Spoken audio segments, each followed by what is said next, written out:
Ассаламу алейкум, құрметті бауырлар. Сөйтіп осы Шымкенттің бір қызы, бір әйел бірінші орын алғанда. Сөйтіп сол күніне қаншадан деген 130 мың ба? Примерно сондай күніне 130 мыңдай салауат айтқан ғой. Күніне сондай салауат айтқан.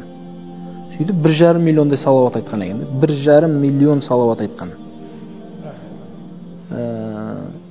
Күніне 130-дан айтса, значит, одан аз болып тұр ғой. Аз күн болып тұр ғой. 10 күннің үстінде опаға шамада. Я бір өз несі болады деген, соның ішінде айту керек те, кім қанша айтады, сол бірінші орын алады. Құрметті бауырлар, видеоға лайк басып, пікір қалдырып, және достарыңызбен бөліссеңіздер, нұр үстіне нұр болар еді. Сіздер үшін 1-2 секунд, ал біз үшін үлкен мотивация. Хадисте келгендей, кімде-кім жақсылық жасауға жол көрсетсе, сол жақсылықты жасаушы адамның сауабындай сауап алады. Құдай қаласа, каналымызда көптеген пайдалы және қызықты видеолар шығатын болады. Авторлық роликтерімізбен қатар еліміздің белді уағызшылары Ерлан Ақатаев, Жарқын Мырзатай, Абдуғаппар Сманов, Хафизулла және тағы басқа ағаларымыздың үздік уағыздары шығып тұратын болады. Бізбен бірге болыңыздар, ал біз жалғастырайық. Сонда жаңағы әйел өз ниқап киіп келгенде, жаңа сол айтады, мен негізі ниқап кимеймін дейді. Андай просто аузымның ішіне сыртына бәріне жарашып кеткен дейді. Жаңа қайтпай айта берген ғой сонда. Сонда айтады, мүмкін осы жара басуының бір сағы кезінде біз өсек айттық, ғайбат айттық дейді. Мүмкін соның несі шығар дейді, жазасы. Сонда жаңа сол кісі айтып жүрген кезінде сауда саттықпен айналысады екен.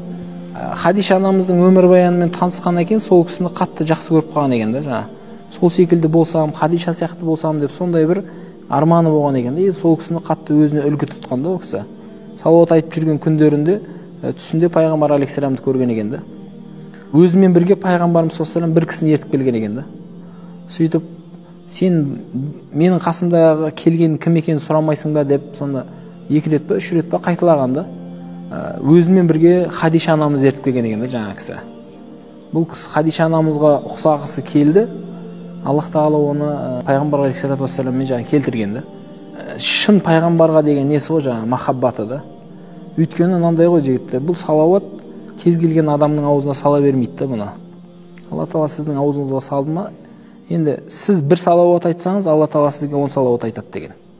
Бұл 10 салауат айтуы сізге не 10 күнәңізді кешіреді, немесе бір 10 сыйлық береді ғой. Болды. Ал сіз пайғамбар үшін дұға жасап бересіз Аллаға.